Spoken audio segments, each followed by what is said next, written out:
Ahojte, ahojte.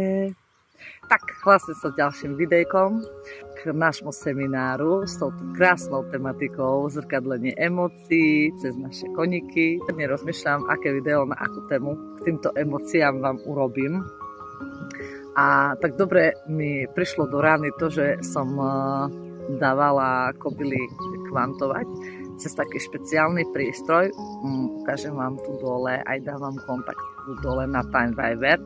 Voláme to, že Fénix, kvantovací prístroj, perfektná vecička. Ja už mám veľa skúseností s ním, pretože Daisinku často prostredníctvom neho kvantujeme a harmonizujeme.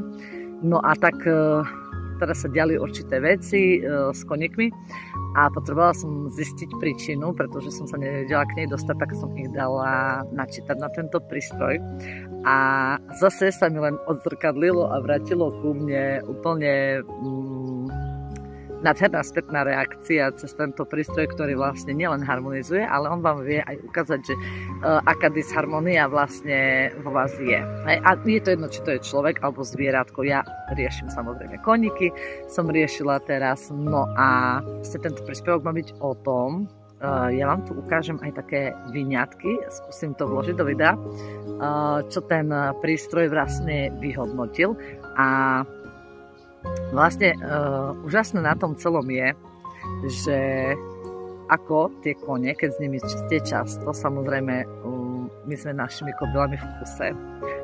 Ja som priamo v podstate prepojená s mojou bielou Daisy a môj Luky je zase z Maisie, my sme taká štvorka, veľmi poprepájaní a ja stále vravím, že oni nám veľmi, veľmi zrkadlia tie naše veci, ktoré sa v nás dejú. Ale to, čo vám chcem povedať, je neuveriteľné, pretože cez tento prístroj, ja som dala načítať kobylky teda, aby sme sa dozvedeli cez ten prístroj, čo sa v nich deje. A čuduje sa svete, ten prístroj vyhodí vlastne čo všetko, aké frekvencie tie koníky potrebujú na harmonizáciu, čo potrebujú harmonizovať a tak. No a vybehne tam v rámci toho prístroja aj rôzne afirmácie, meditácie, s ktorými ako keď človek môže pracovať. No a ja som si to tak včera z Luky večerom sedeli a pozerali sa na tie výsledky a bolo nám strašne smiešno, pretože afirmácie a meditácie, ktoré tam vyšli vlastne pri akože v tom programe pri čítaní tých koní, tak vlastne neskutočne ste deli s tým, čo riešime my dvaja.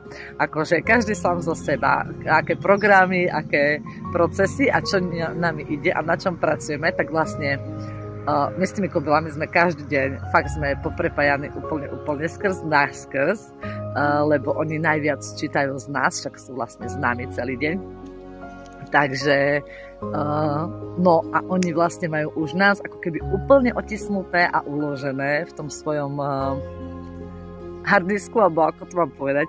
A vlastne všetko, čo cez nich ide a aj ich procesy vlastne úzko sú späté s nami, pretože samozrejme, že keď my sme rozladení a nemáme náladu alebo niečo, tak na nich sa to veľmi, veľmi odzrkadlí.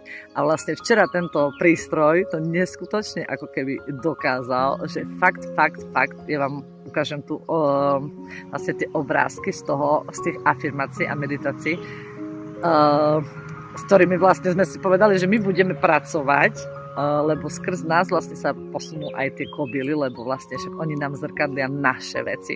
Takže to som vám chcela povedať, aby som to shrnula, aby ste ma pochopili, že vlastne to, čo ideme rozoberať na seminári a to, čo si chceme ukázať, ako nám koň zrkadlí nás samotných, tak presne to my sme mali vlastne včera skrz ten prístroj ukázané, že ozaj to nesmierne funguje a tie kone dokážu ako keby nabrať naše veci a pekne nám to uzemniť a popúšťať to. Samozrejme, my keď sme s tými kobylkami stále, tak je to dlhodobejší proces a neustále nám ako keby zrkadlia ukazujú, hej, to sa vlastne deje, keď máte tu svojho koníka a príde vám do cesty a fungujete s ním a on vlastne je neustály váš ukazovateľ a také zrkadielko. Čiže akože wow, bola som úplne dojatá včera z toho, že ako to funguje a tiež to bol ďalší taký symbol a taká spätná väzba od vesmíru, ja to poviem tak, že to, čomu sa chcem venovať a čo chcem s vami vlastne aj preberať na týchto krásnych seminárov Vnímaj koňa, poznaj seba.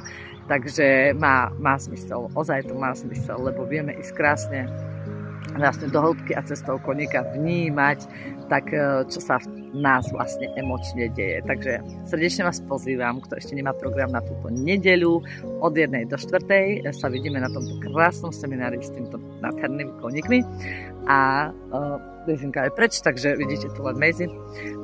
No a teším sa na vás aj na to, čo príde, lebo bude to celé intuitívny proces, celé to necháme tak voľne plynúť, čo nám ukážu kone, čo sa nám tu ukáže, aká skupinka sa vytvorí, takže ja sa na to veľmi teším, aj na vás sa teším, takže ak ste ešte rozmýšľali, neváhajte, mám ešte jedno miesto, takže prihláste sa a budem sa na vás tešiť. Takže keď nie na tomto seminári, tak určite na nejakom inom ďalšom termíne. Takže zatiaľ sa majte krásne a krásne dni užívajte. Pa, pa!